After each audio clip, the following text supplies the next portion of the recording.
बिस्मिल्लाहिर्रहमानिर्रहीम। नाज़रीन, programme current affair के साथ आपका मेज़बान सैयद आसिफ अली हमदानी हाज़िर खिदमत है। नाज़रीन, मुझे उम्मीद है कि आप हज़रात की तमाम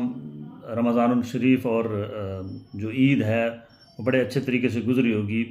और तमाम अहले वतन को ईद की खुशियाँ मुबारक हों। अल्लाह ताला से दुआ है कि अल्लाह ताला इस वतन अज़ीज़ पे अपना रहम करम फरमाए और हमें इन बहरानों से निजात दिलाए जिसमें हम धंसते चले जा रहे हैं। नाज़रीन, ईद के इस पुरमसरत मौके पे एक तो लोगों ने जो है वो जिस तरीके से ईद मनाई जाती है वो पूरे पाकिस्तान में नहीं मना सके। उसकी वजह महंगाई, उसकी वजह लोगों की जो माशी बदहाली है वो है।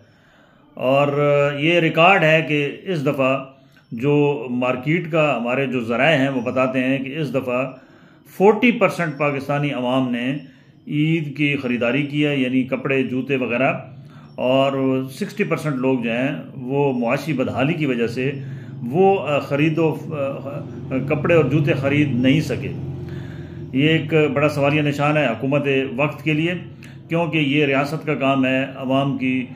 जान माल के तहफ़्फ़ुज़ के साथ साथ उनकी बुनियादी सहूलियात की फराहमी को मुमकिन बनाना। बदकिस्मती से रमज़ान शरीफ के अंदर ही तमाम अशिया खुर्द-व-नोश की कीमतें आसमानों को छू रही थी, जिसकी वजह से आम आदमी के जो है वो हालात बहुत मुश्किल से उन्होंने वो रमज़ान शरीफ के रोज़े भी रखे और अफ्तारी भी की। नाज़रीन, दूसरी जानिब हमारा जो सियासी दर्जा हरारत है, जो हमें ये सब्र इस्तकामत का महीना जो है वो सबक सिखाता है, लेकिन यहाँ पे सूरत हाल उसके बिल्कुल बरअक्स है। हमारे जो सियासी जमातें हैं उनकी लड़ाई उसी ज़ोर व शोर से जारी है और जो है वो एक तरफ अदलिया के जो मामलात हैं वो चल रहे हैं, दूसरी जानिब सियासी जमातों की आपस में चपकलश जो है वो हालात को मज़ीद संगीनी की तरफ लेकर जा रही है। हमारे जो ज़राए हैं उसमें ये कहा जा रहा है कि सुप्रीम कोर्ट का जो फैसला है कि इलेक्शन 14 मई को, अब तो ये नज़र आ रहा है कि 14 मई को नामुमकिन है। उसकी वजह यह है कि अभी ना ही कोई इलेक्शन कमीशन मुतहरिक है, ना ही कोई इंतज़ामात किए गए हैं, ना ही फंड्स रिलीज़ किए गए हैं, तो ये तो नामुमकिन है कि 14 मई को इलेक्शन हो सकेंगे। दूसरी जानिब सुप्रीम कोर्ट ने 27 तारीख दी है कि 27 तारीख को हर सूरत में तमाम पॉलिटिकल पार्टीज़ जो हैं वो मिल के जो है वो अपना मामला क्लियर करें, बसूरत दीगर सुप्रीम कोर्ट जो है वो अपना फ़ैसला सुना देगी। अब क्योंकि 2 दिन रह गए हैं 27 आने में, ताहाल नेशनल कंसेंसस का जो मसला है वो जूं का तूं पड़ा है। जो कमेटियां बनाई गई थी पीटीआई की और जो मुखालिफ जमातें उनकी, उसके अभी तक कोई बाज़ाब्ता मुज़ाकरात नहीं हुई है, और जिससे ये साबित हो कि शायद बर्फ़ पिघले और कोई दरमियाना रास्ता इख्तियार किया जाए, तमाम जितनी भी सियासी जमातें हैं, और वो कोर्ट को एक मुत्तफ़िक़ा डेट दे दें कि ये फ़लाँ तारीख को हम इलेक्शन करा देंगे। ये नहीं नज़र आ रहा है दूर दूर तक, क्योंकि इसमें जो आपके इत्तेहादी है पीडीएम, पाकिस्तान डेमोक्रेटिक अलायंस, उसमें जो उसके सरबराह हैं मौलाना फजलुर रहमान साहब, वो साफ साफ मुख्तलिफ फोरम पे रोज़ाना की बेस पे उनकी स्टेटमेंट आ रही है कि हम इमरान खान को नहीं मानते, हम इस अदालत के फैसलों को नहीं मानते, और ना ही हम कोई इस किस्म के मुज़ाकरात करने को तैयार हैं। थोड़ा सा नून लीग लचक दिखा रही है और पीपल्स पार्टी के कुछ हल्के जो हैं वो इस हक में हैं कि कोई नेशनल कंसेंसस डेवलप किए जाएं, बसूरत दीगर ये हालात किसी और तरफ भी जा सकते हैं।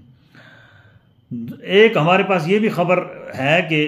इलेक्शन अगर होते भी हैं, बिलफर्ज मई के बजाय आगे चले जाते हैं, तो उसके लिए एक बड़ा जो है वो खौफनाक किस्म का जो है वो जाल बिछाया जा रहा है, जैसे 2018 में बिछाया गया था। बकौल जो अभी जमातें वो कहती हैं हमारे खिलाफ एक जाल बिछाया गया था। अब 2023 में भी हमारे वही शिकारियाँ हैं और वही जाल है, और जो नादरा का चेयरमैन है उसको तब्दील किया जा रहा है। उसके बाद हल्का बंदियों के अंदर पुरानी वोटर लिस्टें हैं उसको बहाल किया जा रहा है, और एक इंजीनियर्ड किस्म की जो है वो हिकमत अमली तैयार की जा रही है कि किसी तरीके से इमरान खान को जो वो अक्सरियत है वो ना मिल सके,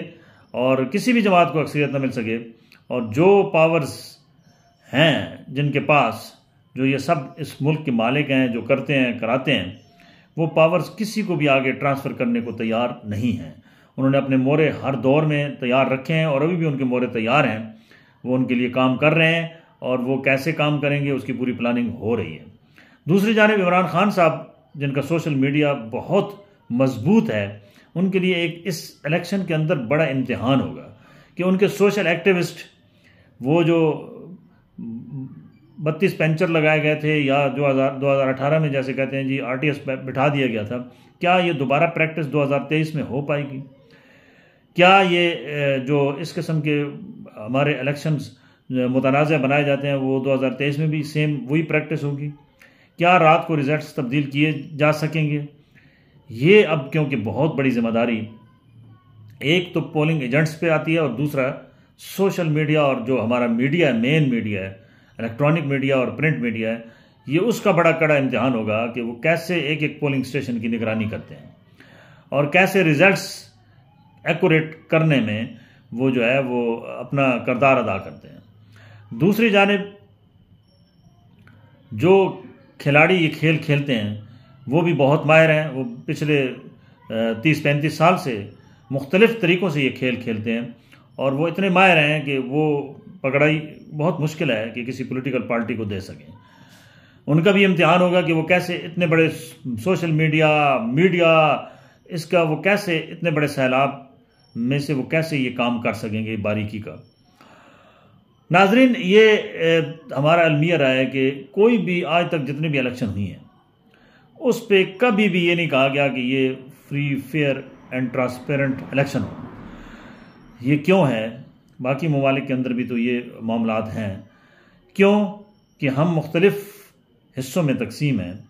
हमारी कौम भी तकसीम है, हमारी जमातें भी तकसीम है और हमारी जमातों के अंदर भी जमहूरियत नाम का कोई चीज़ नहीं है। फुल डिक्टेटरशिप है। हर जमात ने मौरूसी सियासत को जो है वो फ़रोग़ दिया, हर दौर में दिया और अभी भी दे रहे हैं। दूसरी जानिब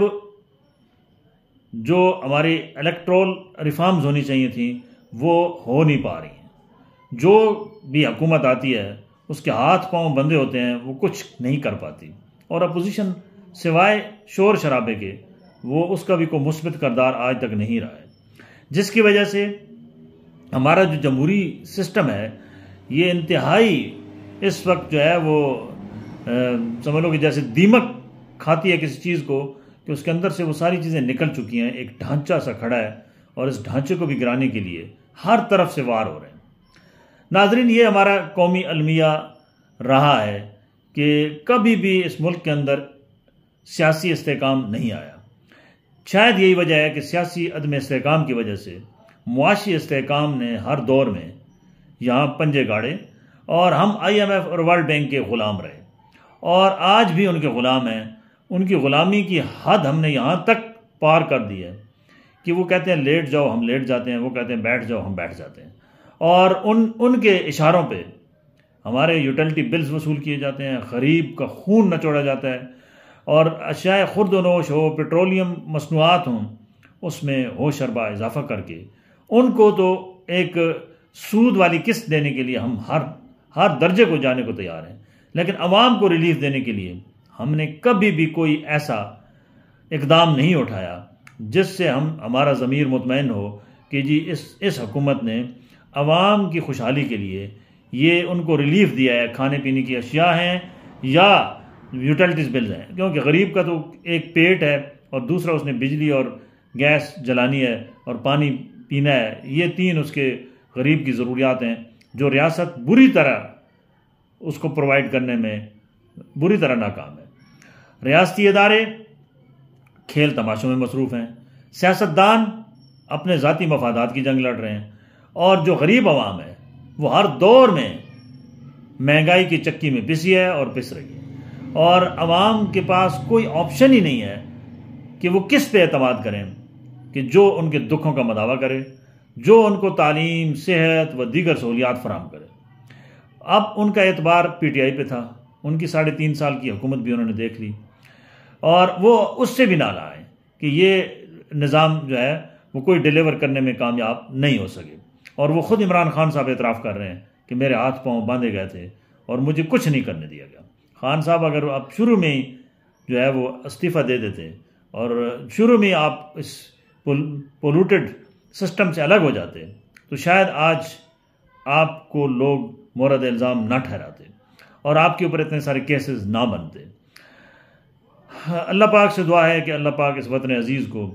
अंदरूनी बैरूनी साजिशें जो हो रही हैं उससे बचाए और हमें सही मानों में